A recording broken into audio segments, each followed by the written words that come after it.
আর যাতে এই দুঃখ না হয়, বেদনা না হয়, আর মায়ের কোনো কোল খালি না হয়, তার জন্য আমরা এই প্রতিবাদ জারি রাখবো। আপনার সঙ্গে নওশাদ সিদ্দিকী ভাইজান আছে, এবং নওশাদ সিদ্দিকী ভাইজান যখনই শুনেছে নাম তখনই আমাকে ফোন করে বলেছে যে আপনি ওখানে যান। যে উনার কথাতেই কিন্তু আমরা আজকে এসছি আপনার এখানে। আমাদের রবিবারে আমাদের জেলা সভাপতি আসবে, দেখা করবে রবিবারের দিন 12টার দিকে আসবে আপনার এখানে। পরিবারের পাশে আমরা আছি,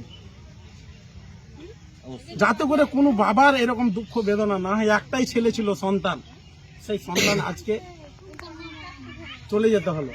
সে তো ভাবেনি কখনো, মনে হচ্ছে 5-6 দিন আগে গেছে, এরকম খবর পেলাম। 5-6, হ্যাঁ, মৃত্যু নিয়ে 5 দিন আগে গেছে, আর লাশ হয়ে বাড়ি ফিরে। এরকম কয়জন জুয়েল রানা এই পশ্চিমবঙ্গ থেকে যাবে? এগুলো দায়িত্ব নিতে হবে। আমরা এর তীব্র প্রতিবাদ করছি, বিরোধিতা করছি। এই সমস্ত নিরাপত্তাগুলো কে দিবে? কার কাছে চাইবে মানুষ বিচার? কার কাছে মানুষ যাবে? উড়িষ্যাতে